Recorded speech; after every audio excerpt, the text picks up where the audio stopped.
الحمد لله الحمد لله رب العالمين، والصلاة والسلام على سيد الأنبياء والمرسلين وعلى آله وأصحابه وأهل بيته أجمعين. أما بعد، فقد قال الله تبارك وتعالى في القرآن المجيد والفرقان الحميد: فأعوذ بالله من الشيطان الرجيم. بسم الله الرحمن الرحيم. يا أيها الذين آمنوا كتب عليكم الصيام كما كتب على الذين من قبلكم لعلكم تتقون أياما معدودات. آمنت بالله صدق الله العظيم.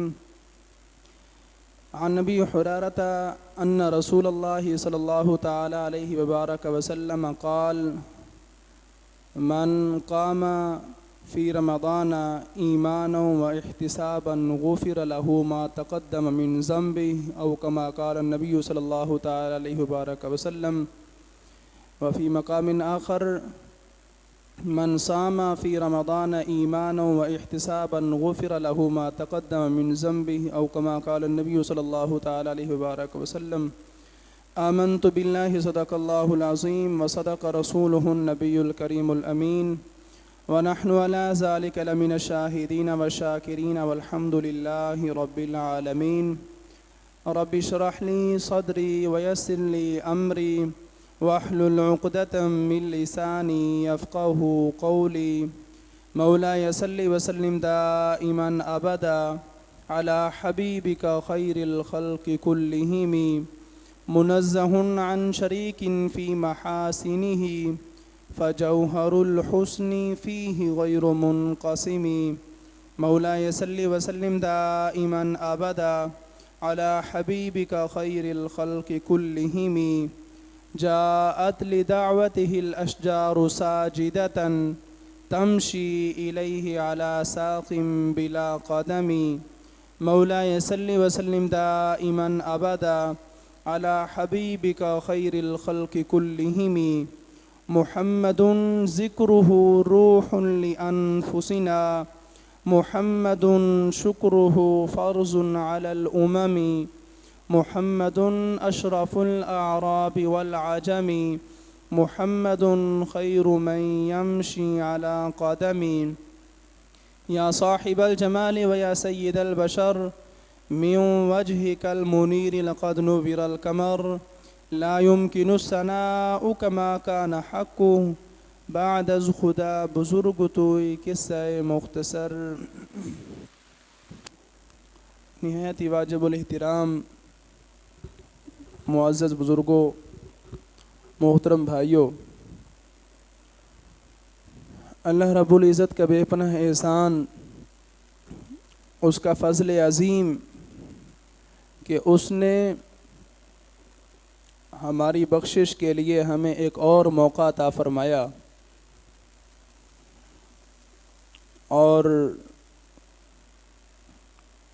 ہمارے گناہوں کے معافی کا سامان جو ہے وہ مہیا کیا، بخشش کے لیے ماحول ہمیں فراہم کیا، یعنی رمضان المبارک کی عظیم سعادت ہمیں نصیب فرمائی.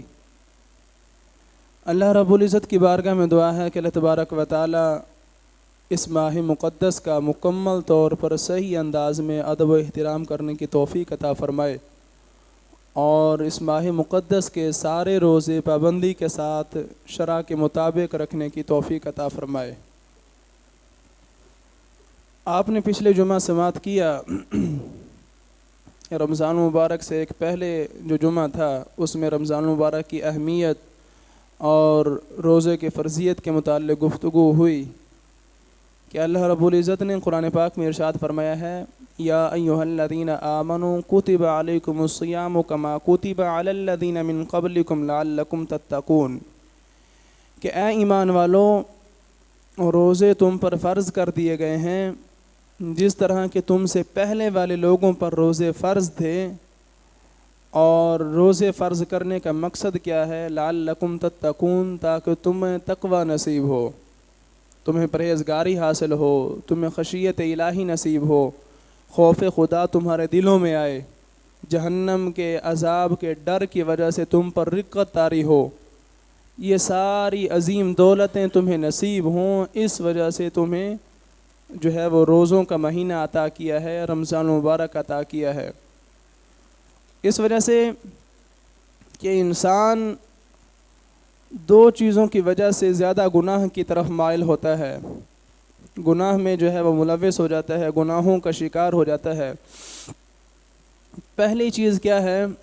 شیطان، کہ ایسا مردود کہ جو اللہ کی بارگاہ میں بھی اس نے تکبر کیا اور اکڑ گیا اور اللہ کی نافرمانی کی، اور باقاعدہ اللہ کی بارگاہ میں یہ کہہ کر آیا کہ میں جا کر تیرے بندوں کو گمراہ کروں گا، اور صرف گمراہ ہی نہیں، میں دائیں سے بھی آؤں گا، بائیں سے بھی آؤں گا، آگے سے بھی پیچھے سے بھی، ہر طرف سے میں ان کو گناہوں کی طرف جو ہے وہ دعوت دوں گا اور ان کو گمراہ کروں گا۔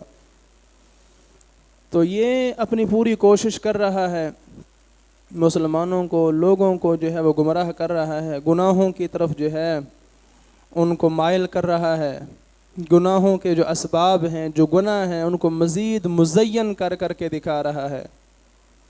گناہ کے جو اسباب ہیں، گناہ گار انسان جب گناہ کی طرف مائل ہوتا ہے، دیکھتا ہے، تو شیطان اس کو گناہ بڑا پیارا کر کے دکھاتا ہے، بڑا مزین اور بڑا آراستہ کر کے۔ ایک مثال کے ذریعے آپ سمجھ سکتے ہیں، اللہ تعالیٰ مجھے بھی آپ کو محفوظ رکھے بدنگاہی سے، بازار میں جا رہے ہوں اور دور سے خواتین پر نظر پڑے، حکم تو یہ ہے کہ فوراً اپنی نظر کو جو ہے وہ پست کر لیں، جھکا لیں اللہ کے خوف کی وجہ سے۔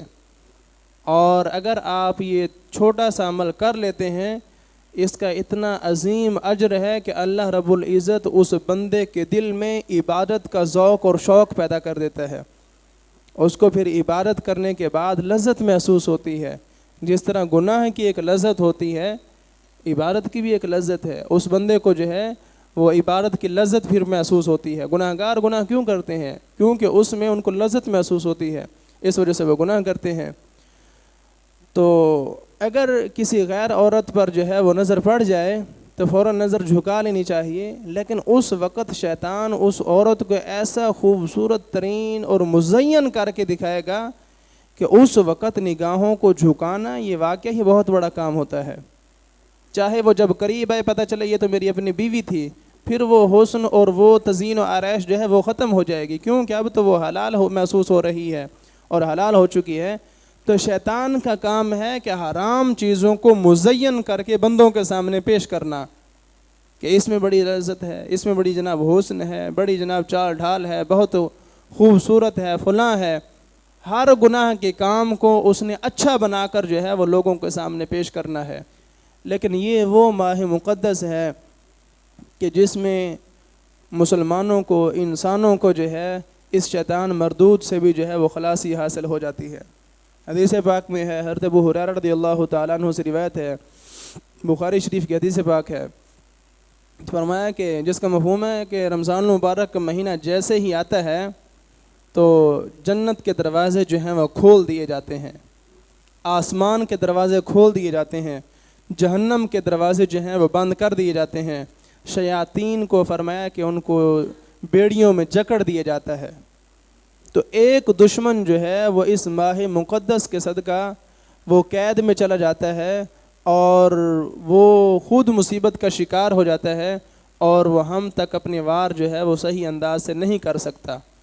تو اس کی وجہ سے آپ دیکھتے ہیں کہ یہی نماز ہے، یہی مسجد ہے، رمضان المبارک سے پہلے کچھ اور رنگ ہوتا ہے، رمضان المبارک میں کچھ اور ہی بہار ہوتی ہے، کیونکہ شیطان جو ہے وہ جکڑا ہوا ہے، اور جن لوگوں کا وہ شکار کرتا تھا اب وہ آزاد ہیں، اس کا شکار نہیں ہو رہے، اس وجہ سے وہ مساجد کا رخ کرتے ہیں، وہ عبادت میں آتے ہیں اور اللہ کی بندگی ادا کرتے ہیں۔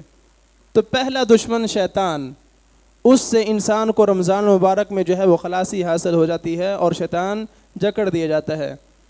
دوسرا جو انسان کا دشمن ہے وہ ہے نفس امارہ، نفس امارہ، کہ جو انسان کو ہر وقت برائی کا حکم دینے والا ہے، ہر وقت اس کو گناہوں کی طرف مائل کرنے والا ہے، اور یہ وہ نفس امارہ ہے، اس کو ہم اتنا ایزی نہ لیں کہ حضرت یوسف علیہ السلام اللہ نے ان کو محفوظ بھی رکھا اور وہ معصوم تھے، گناہوں سے بچے، لیکن اس کے باوجود جب آپ نے گفتگو کی تو 13واں پارہ کا آغاز ہوتا ہے وَمَا أُبَرِّئُ نَفْسِي إِنَّ النَّفْسَ لَأَمَّارَةٌ بِالسُّوءِ، کہ میں اپنے نفس کو بری نہیں سمجھتا، میں اس کو بری قرار نہیں دیتا، میں اپنے نفس سے بالکل بے خوف نہیں ہوں۔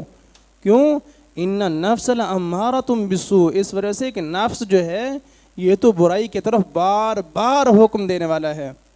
امارہ جو ہے یہ مبالغہ کا صیغہ ہے اور امر سے ہے، امر کا مطلب ہے حکم، اور امارہ بہت زیادہ حکم دینے والا، انتہا درجے کا، جس کی کوئی انتہا ہی نہ ہو، وہ امارہ ہے نفس ہمارا، جو گناہوں کی طرف بار بار ہمیں جو ہے وہ مائل کرتا ہے، گناہوں کی طرف متوجہ کرتا ہے۔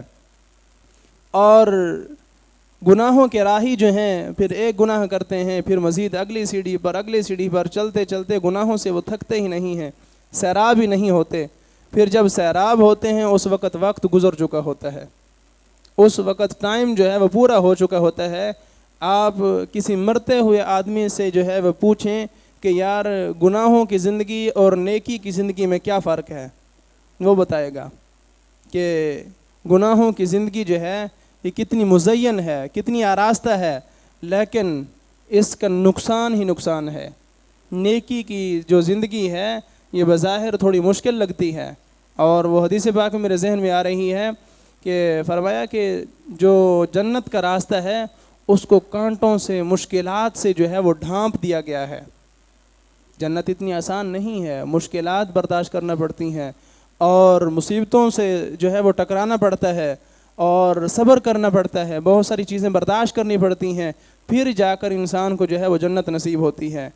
اور فرمایا کہ جہنم کا جو راستہ ہے اس کو مزین کر دیا گیا ہے گناہوں کے ساتھ، حرام کاریوں کے ساتھ، کہ انسان حرام کاریوں میں، گناہوں میں جو ہے اس کی تزئین و آرائش، اس کی خوبصورتی، اور اس میں جو ہے وہ مگن ہو جاتا ہے، اور حالانکہ وہ جہنم کی طرف رہا ہوتا ہے۔ اور جو جنت کا راستہ ہے یہ مصیبتوں اور مشکلات اور کانٹوں سے جو ہے وہ ڈھانپ دیا گیا ہے، اور انسان اس پر جب چلتا ہے تو پھر بڑے دل جگرے کے ساتھ جو ہے وہ چلتا ہے۔ اور گناہوں سے بچنا اس دور میں، کہ جب انسان چاہے بھی کہ میں اپنے آپ کو گناہوں سے بچاؤں، لیکن پھر بھی گناہ اس کے سامنے جو ہے وہ ہر قدم پر حاضر ہیں۔ بے پردگی دیکھ لیں، بے حیائی دیکھ لیں، ہر طرف جو ہے گناہوں کا سامان دیکھ لیں، لیکن پھر بھی اللہ اپنے بندوں کو جو ہے محفوظ رکھتا ہے، اور اللہ اپنے بندوں کو جو ہے وہ بچاتا ہے۔ بہرحال نفس امارہ یہ انسان کو برائی کا حکم دیتا ہے، جس کی وجہ سے انسان برائی کی طرف مائل ہوتا ہے۔ پہلا دشمن شیطان، وہ بھی قید ہو چکا۔ دوسرا دشمن جو ہے وہ نفس امارہ۔ نفس امارہ کا کیا علاج ہوا کہ اللہ نے اس ماہ مقدس میں روزے جو ہیں وہ فرض کر دیے ہیں۔ روزہ جو ہے اس کا فائدہ کیا ہے کہ یہ انسان کی خواہش کو جو ہے وہ کم کرتا ہے، اس کی نفسانی خواہشات کو کم کرتا ہے، اور اس کی عقل اور اس کی روح کو جو ہے وہ طاقتور کرتا ہے۔ انسان جب گناہ کے راستے پر چلتا ہے تو اس کا نفس جو ہے وہ طاقتور ہوتا ہے، نفس امارہ، عقل جو ہے وہ کمزور ہو جاتی ہے، نفسانی خواہشات جو ہیں وہ غالب آ جاتی ہیں، اس وجہ سے انسان گناہ کی طرف چل پڑتا ہے۔ ورنہ بھلا یہ بھی ہو سکتا ہے کہ مالک کی دی ہوئی طاقت اور قوت کو انسان اسی کی نافرمانی میں استعمال کرے۔ اتنی بڑی حماقت جو ہے وہ کیسے سرزد ہوتی ہے کہ عقل پر جو ہے وہ پردہ آ جاتا ہے، نفسانی خواہشات کا پردہ آ جاتا ہے، نفس امارہ جو ہے وہ گناہوں کی طرف مائل کر رہا ہوتا ہے، شیطان جو ہے وہ گناہوں کے ماحول کو خوبصورت اور مزین کر کے پیش کر رہا ہوتا ہے، اس وجہ سے انسان گناہوں کی زندگی پر چلا جاتا ہے۔ لیکن اس ماہ مقدس میں اللہ رب العزت شیطان کو قید فرما لیتا ہے، اور نفس امارہ کا علاج جو ہے وہ روزے سے فرماتا ہے۔ روزے سے نفس امارہ جو ہے یہ کمزور ہوتا ہے، روح جو ہے یہ طاقتور ہوتی ہے۔ جب انسان کی روح طاقتور ہو، انسان کی روحانیت مضبوط ہو، پھر انسان گناہوں سے جو ہے وہ دور ہو جاتا ہے۔ پھر انسان کے لیے نیکی کرنا آسان ہو جاتا ہے اور گناہ کرنا جو ہے وہ مشکل ہو جاتا ہے. انسان کا دل جو ہے وہ روشن ہو جاتا ہے, ضمیر زندہ ہو جاتا ہے, اور انسان کی عقل جو ہے وہ روشن ہو جاتی ہے اور تیز ہو جاتی ہے, اور اس کو ہر قدم پر جو ہے وہ متوجہ کرتی ہے کہ نہیں یہ نافرمانی ہے اور تو مالک کا بندہ ہے.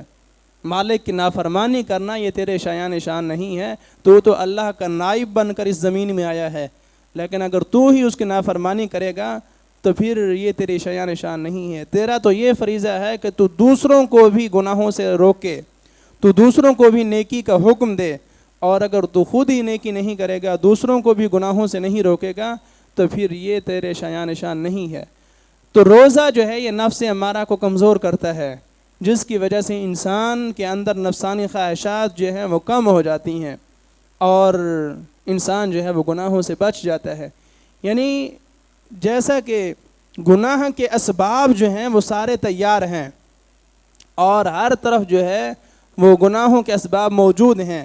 رمضان المبارک میں اللہ رب العزت نے اپنی خصوصی رحمت اور فضل سے نیکی کا ماحول جو ہے وہ ہمیں فراہم کیا ہے, کہ شیطان ہے اس کو بھی قید کر دیا ہے, نفس امارہ ہے تو اس کو بھی روزے کے ذریعے جو ہے وہ کمزور کر دیا ہے.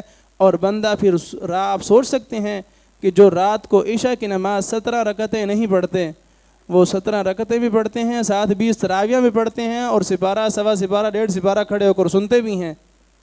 یہ اللہ کی رحمت نہیں ہے تو اور کیا ہے؟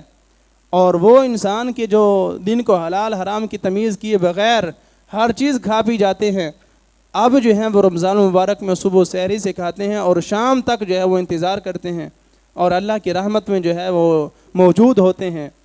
حدیث پاک میں ہے کہ حضرت ابو ہریرہ رضی اللہ تعالیٰ عنہ سے روایت ہے کہ سید عالم صلی اللہ تعالیٰ علیہ وسلم نے ارشاد فرمایا کہ جس بندے نے رمضان المبارک کا روزہ رکھا, من صام فی رمضان ایمانا و احتسابا, اس حال میں کہ اس کا ایمان بھی ہو, وہ بندہ مومن ہو, اور احتسابا وہ نیکی کی امید رکھنے والا بھی ہو, اللہ کی رحمت سے پر امید ہو کہ میں یہ جو روزہ رکھ رہا ہوں یقیناً اللہ رب العزت مجھے جو ہے وہ اس کا اجر عطا فرمائے گا.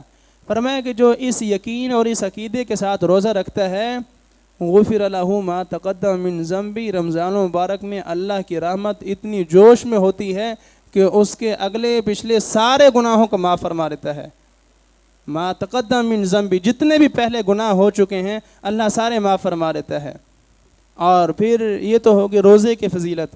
اور تراویح فرمایا کہ من قام فی رمضان, جو رمضان مبارک میں قیام کرتا ہے, چاہے وہ دن کو ہو چاہے رات کو ہو, نوافل کی صورت میں ہو, وہ تراویح کی صورت میں ہو, وہ قیام کرتا ہے رات کو دن کو رمضان مبارک میں, اس کے لیے بھی یہی شرط ہے ایمان بھی ہو اور نیکی کی امید بھی ہو, تو اس پر بھی یہ اجر ہے غفر لہ ما تقدم من ذنبی, اللہ رب العزت اپنے فضل سے اس کے گزشتہ سارے گناہوں کو معاف فرما دیتا ہے.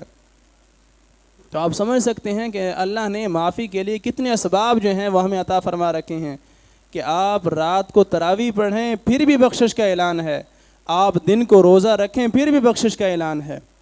تو یہ مہینہ تو نیکیوں کا سیزن ہے, یہ اللہ کی عظیم عطا ہے, اور اپنے حبیب کے صدقے اس نے اپنے بندوں کو یہ مہینہ عطا فرمایا ہے تاکہ میری حبیب کی امت جو ہے وہ دن کو روزہ رکھے اور رات کو جو ہے وہ نماز تراویح ادا کرے, نوافل پڑھے, تو میں ان کو معاف فرما دوں. اور فرمایا کہ روزہ جو ہے یہ تو ڈھال ہے, جس طرح تلوار کے وار کو ڈھال کے ذریعے جو ہے وہ روکا جاتا ہے اور تلوار کے وار سے جو ہے وہ ڈھال کے ذریعے بچا جاتا ہے, فرمایا کہ روزہ جو ہے یہ بھی ڈھال ہے. یہ کس چیز سے ڈھال ہے؟ فرمایا کہ یہ جہنم سے ڈھال ہے. جو بندہ روزہ رکھے گا, رمضان مبارک کی پابندی کے ساتھ روزے رکھے گا, تو وہ یوں سمجھے کہ اپنی ڈھال جو ہے وہ حاصل کر رہا ہے, اور وہ جہنم سے جو ہے وہ اپنا بچاؤ حاصل کر رہا ہے, جہنم سے بچنے کے اسباب کو اختیار کر رہا ہے. جس طرح ڈھال والا تلوار کے وار سے محفوظ رہتا ہے, اسی طرح رمضان مبارک کے پابندی کے ساتھ روزے رکھنے والا وہ قیامت کے دن جو ہے وہ جہنم کے عذاب سے محفوظ رہے گا. اتنی بڑی عظیم نعمت اور اتنی رحمت یہ صرف حضور کا صدقہ ہے, اور حضور کے صدقے ہی یہ رحمتیں ہمیں نصیب ہو رہی ہیں. تو ہمیں یہ چاہیے کہ ہم ان قیمتی لمحات کو ضائع نہ کریں, رمضان المبارک کا ادب کریں, اور اللہ نے روزے کے جو مقاصد بیان کیے ہیں ہم ان کو حاصل کرنے کی کوشش کریں. کیوں کہ روزے کا مقصد ہے تقوی کا حصول. جو بھی چیز ہے اگر وہ اپنے مقصد کو پورا کر رہی ہے تو ہم اس کو اپنے پاس رکھتے ہیں, اس کو کارآمد سمجھتے ہیں, اور اگر وہ اپنے مقصد پر پورا نہ اترے تو ہم اس کو چھوڑ دیتے ہیں.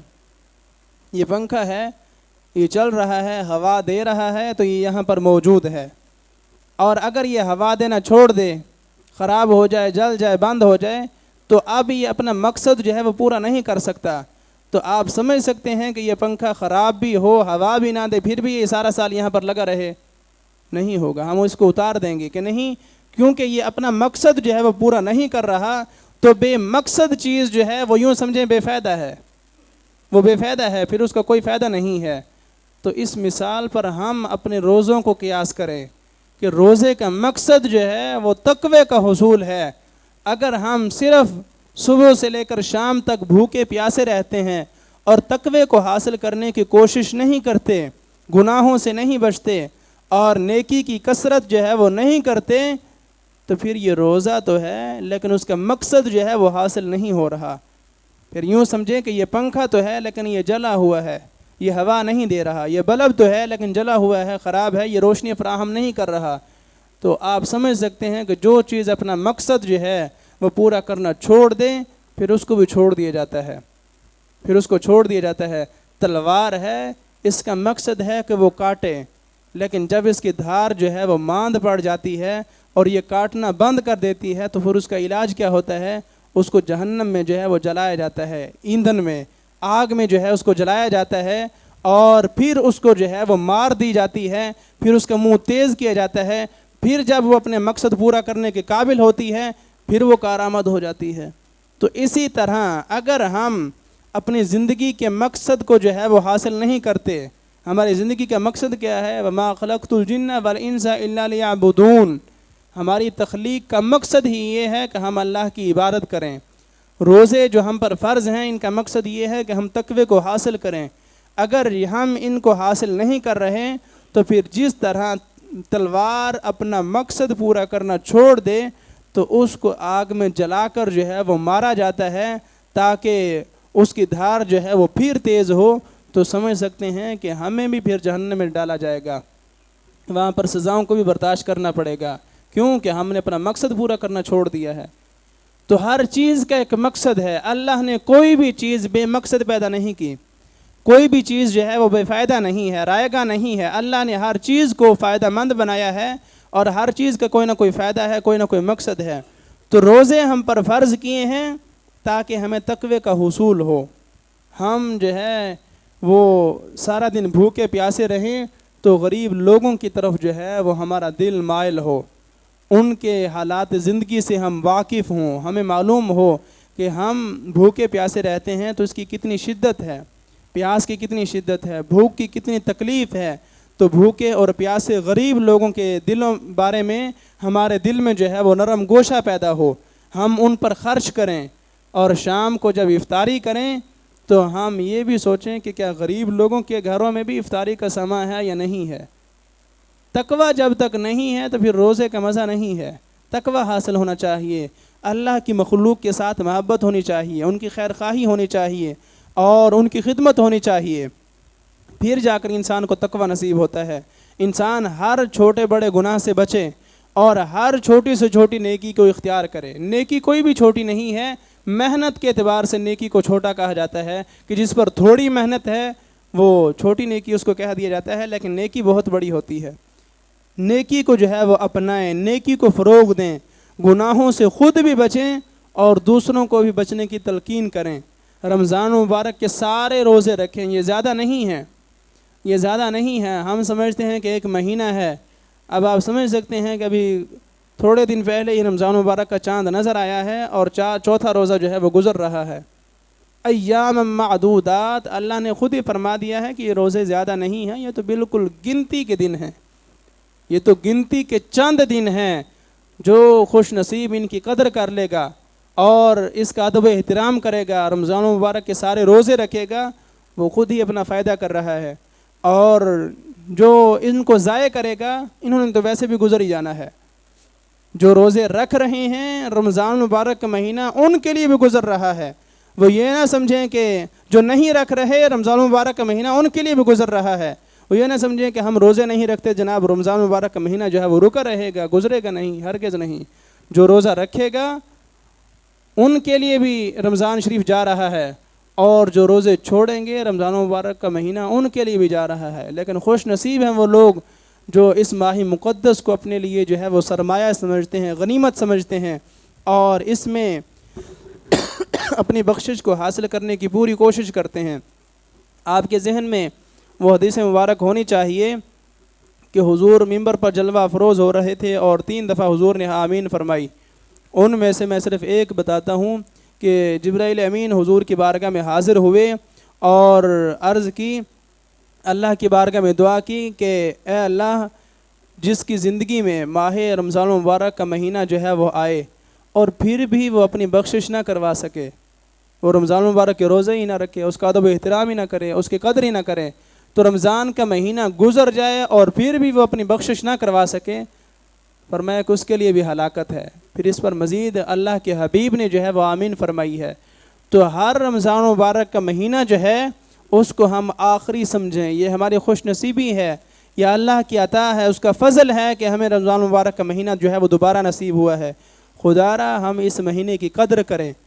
جو لوگ غفلت کی وجہ سے, سستی کی وجہ سے روزے چھوڑ رہے ہیں وہ روزے چھوڑنا بند کریں, رمضان مبارک کے روزے رکھیں. یہ گنتی کے چند دن ہیں, ایسے ہی دیکھتے دیکھتے یہ گزر جائیں گے, دیکھتے دیکھتے جو ہیں وہ گزر جائیں گے. اور رمضان مبارک کا مہینہ تو یوں محسوس ہوتا ہے جیسے باقی دنوں کی بنسبت بہت تیزی کے ساتھ گزرتا ہے, اور اللہ کے فضل سے موسم بھی ٹھیک ہے, موسم بھی ٹھنڈا ہے, روزہ جو ہے وہ اس میں اتنی شدت نہیں ہے. تو کوشش کریں سارے احباب جو ہیں وہ روزے رکھیں اور قرآن پاک کی تلاوت جو ہے وہ کثرت سے کریں, اور مسائل بھی سیکھیں. سحری کے مسائل ہیں, افطاری کے مسائل ہیں, روزے کے مسائل ہیں, اور یہ سارے مسائل ہمیں آنے چاہیے. آپ کی اسی مسجد نوری جامع مسجد میں جو ہے وہ نماز ظہر کے بعد درس کا اہتمام ہے, روزوں کے متعلق جو مسائل ہیں ان پر گفتگو کی جاتی ہے. کوشش کریں کہ ظہر کی نماز یہاں پر باجماعت ادا کریں اور مسائل جو ہیں ان کو سنیں, پھر اس کے مطابق ہم عمل کریں. کیونکہ انسان کو اگر مسائل کی خبر نہیں ہے تو چھوٹی سی غلطی کی وجہ سے انسان کی ساری عبادت جو ہے وہ ضائع ہو جاتی ہے. صرف ایک مثال کے ذریعے سمجھاتا ہوں. ایک بندہ جو ہے اس کو مسائل کا علم نہیں ہے, وہ یہ سمجھتا ہے کہ شاید فجر کی جو اذان ہے اس وقت تک میں کھا پی سکتا ہوں, اور یہ بڑا مشہور مسئلہ ہے, دیہاتوں میں بڑا مشہور ہے. لوگ جو ہیں وہ بڑے اصرار کے ساتھ کہتے ہیں جی آج تک تو ہم یہی سنتے آئے ہیں. لیکن یاد رکھیں کہ سحری کا تعلق جو ہے وہ اذان فجر کے ساتھ نہیں ہے. اذان فجر جو ہے وہ نماز کے لیے دی جاتی ہے, اور سحری جو ہے وہ کھانا پینا بند کرنے کے لیے ہوتی ہے, اور اذان سحری کا وقت ختم ہونے کے چند منٹ بعد دی جاتی ہے. تو اگر انسان کو اس مسئلے کا علم نہیں ہے, وہ یہ سمجھتا ہے کہ میں شاید فجر کی اذان تک کھاتا پیتا رہوں گا تو میری سحری ہی شمار ہوگی. اگر اس نے ایسا کر لیا ہے سارا دن وہ بھوکا پیاسا تو رہے گا, لیکن اس کا روزہ نہیں ہوگا, اس کا روزہ نہیں ہوگا. آپ سمجھ سکتے ہیں کہ دین کے علم کو حاصل کرنا کتنا ضروری ہے, روزوں کے مسائل جو ہے وہ جاننا کتنا ضروری ہے, اور اسی پر آپ قیاس کر لیں باقی مسائل ہیں روزے کے. اس وجہ سے صرف روزے ہی نہ رکھیں, روزے کے مسائل بھی سمجھیں کہ روزے میں کون کون سے مسائل ہیں, کہ کون کون سی چیزیں ہیں جن کی وجہ سے روزہ ٹوٹ جاتا ہے, کن کی وجہ سے روزہ نہیں ٹوٹتا لیکن مکروہ ہے, کن کی وجہ سے صرف قضا لازم آتی ہے, کن چیزوں کی وجہ سے ساتھ کفارہ بھی لازم آتا ہے, اور کون سی اسباب ہیں کہ جن کی وجہ سے کفارہ لازم بھی ہو جائے لیکن اس سبب کی وجہ سے پھر کفارہ معاف ہو جاتا ہے. یہ سارے مسائل جو ہیں وہ ہمیں آنے چاہیے, اور انشاءاللہ العزیز میں آپ کی بارگاہ میں یہ مسائل جو ہیں وہ پیش کروں گا, اور آہستہ آہستہ ہم ان سارے مسائل پر گفتگو کریں گے. لیکن حاصل انہی کو ہوں گے جو ظہر کی نماز یہاں پر باجماعت ادا کریں گے اور توجہ سے سن کر جو ہے وہ سمجھیں گے, ان کو یہ ساری جو ہے وہ دولت حاصل ہوگی. اللہ رب العزت کی بارگاہ میں دعا ہے کہ اللہ تبارک و تعالی رمضان مبارک کا ادب و احترام اور اس کی قدر کرنے کی توفیق عطا فرمائے, اور اس کے صدقے ہماری مغفرت فرمائے.